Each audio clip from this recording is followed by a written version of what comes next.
Hi, and welcome to Launch Liftoff with Dave Daniels. I am your host, Dave Daniels, and today we're going to talk about how to track launch readiness with the Launch Readiness Tracker. So let's get into it.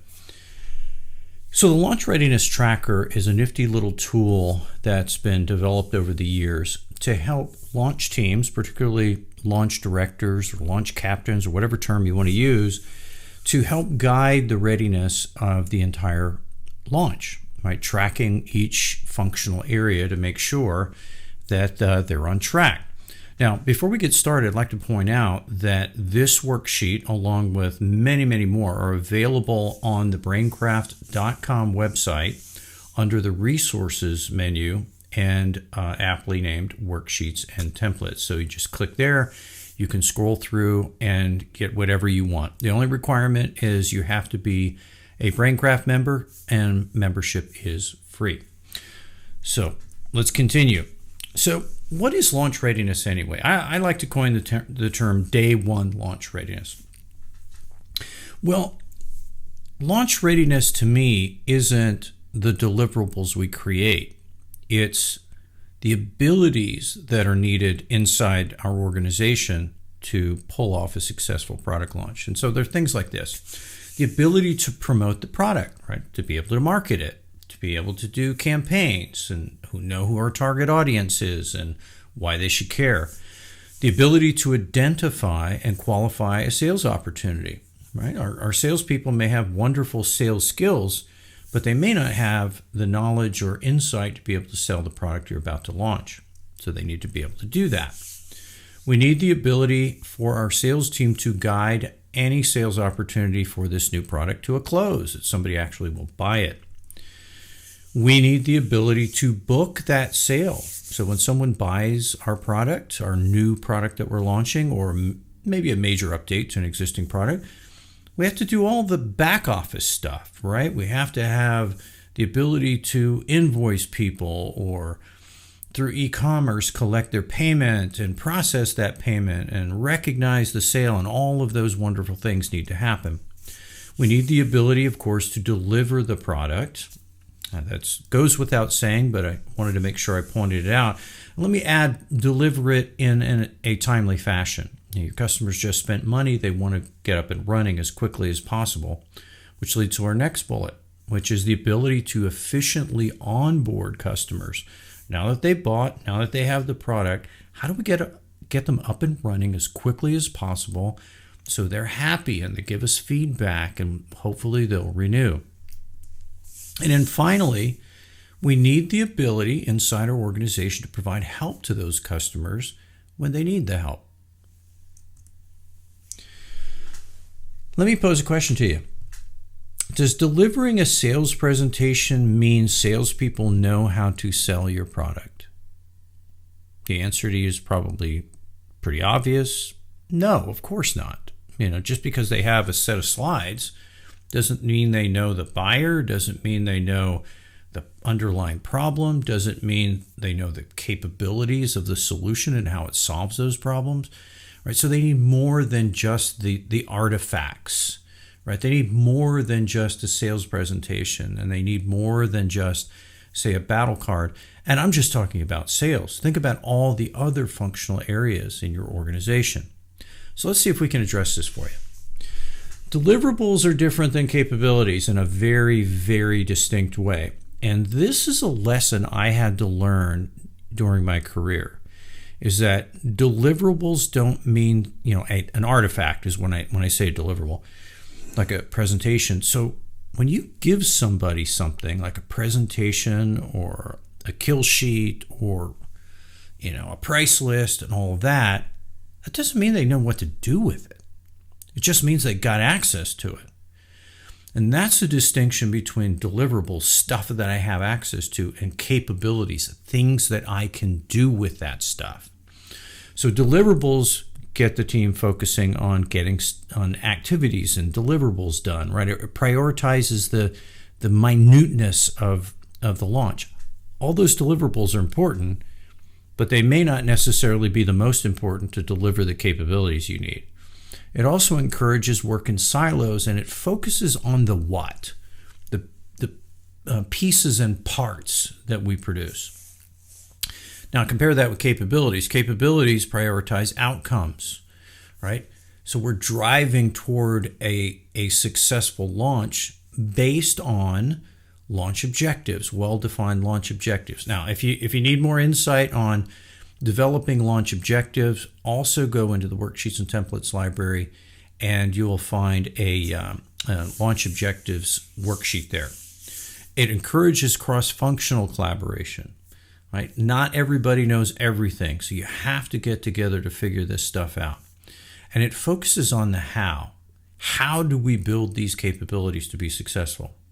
So to compare and contrast on statements, on the deliverables-focused launch team, they'll say things like, we need to build a fill in the blank, in this case, sales presentation. When a capabilities-focused launch team will say things like, we need to know how to qualify a sales prospect, or we need to enable our sales team to know how to qualify a sales prospect. Now, the build-up here to the Launch Readiness Tracker is we need a way to define those capabilities before we put them in the tracker. And the tool I have for you there is the Readiness Capabilities Canvas.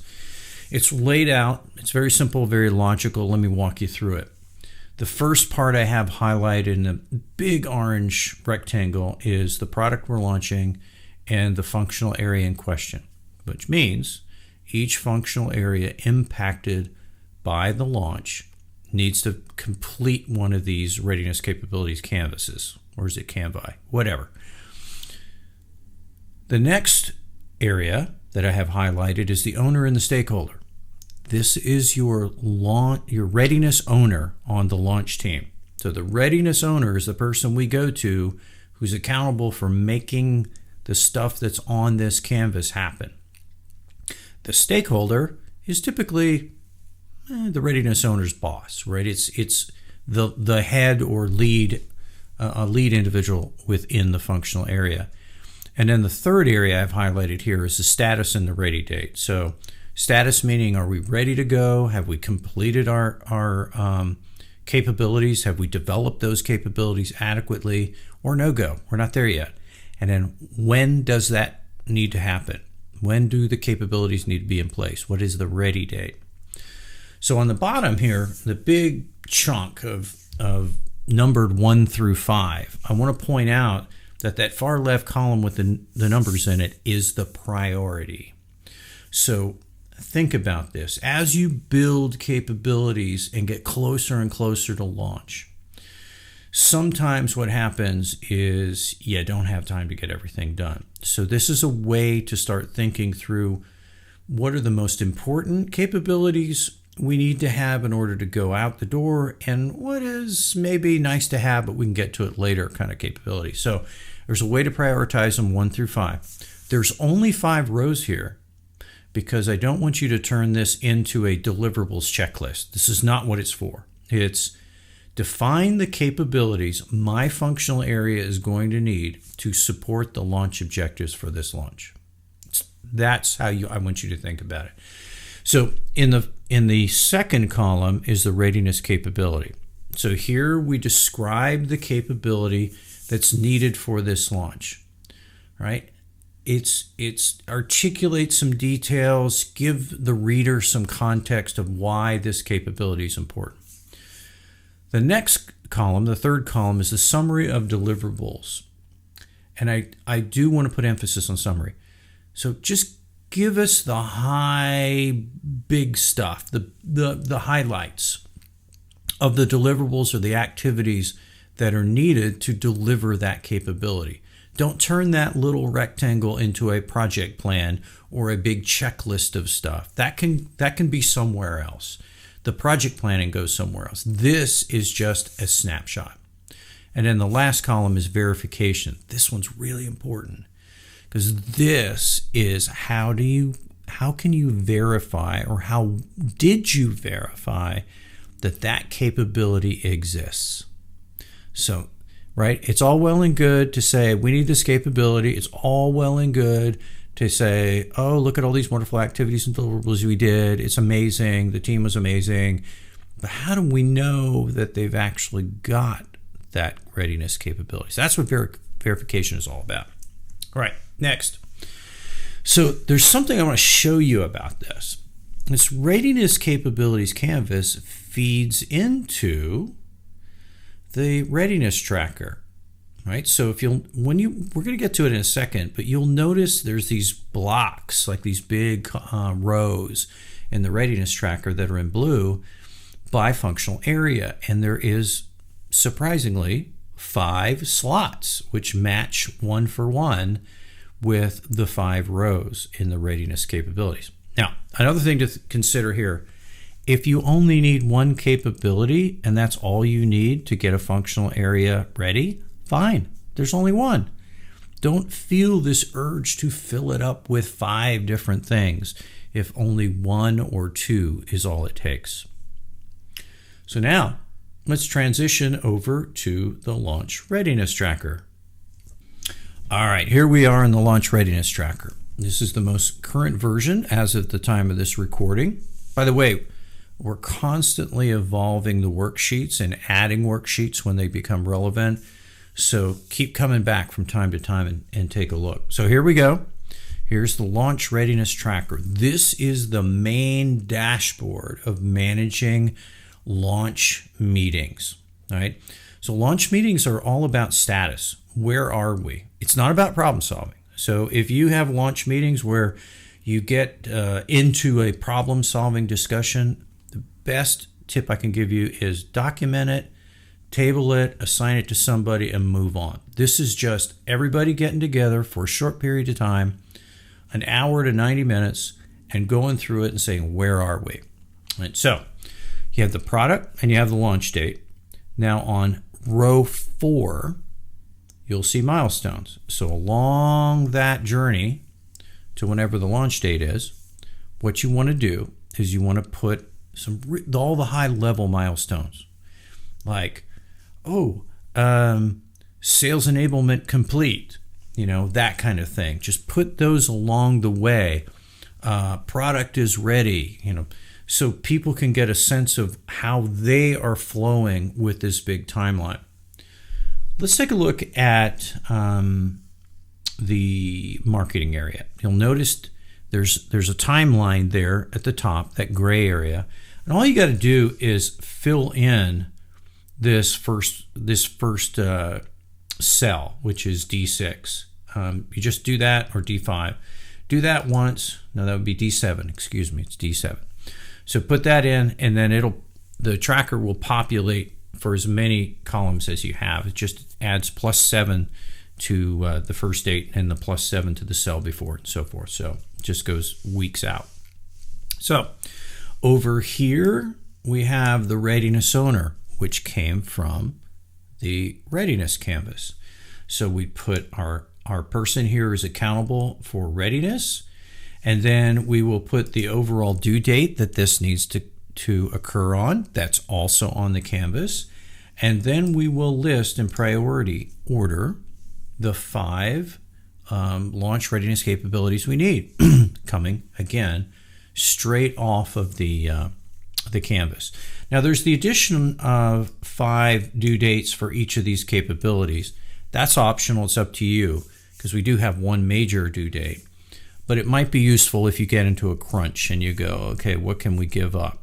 So you might say, I can do this after the launch date. So the due date would be after the launch date. So there's nothing unusual about that. Stuff like that happens all the time. Now notice in each of the week columns here, we've got a little drop down for you.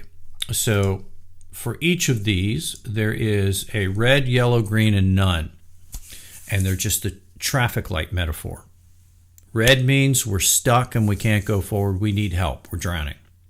Yellow means we've got a problem, but we're working through it. We've figured a path out. Green means everything's good. We're all happy. And then, of course, none as if it's not applicable. This is really for scenarios where you don't have all 5 filled out, quite honestly. Okay? So these drop downs are populated all the way across. You've got them here. You've got them here. They're everywhere. So the purpose of these color codings is to get a visual snapshot of the progression of readiness over time. So you should start with everybody's happy and everybody's green. And then you'll start to see a few yellows. And then some reds will pop up. And then the real work begins to happen. And we start resolving the reds and moving the yellows to greens. And so as you get closer and closer to the launch date, the reds become yellows, the yellows become greens, and we get more and more greens, and we feel better about our go, no-go decision. So there you have it.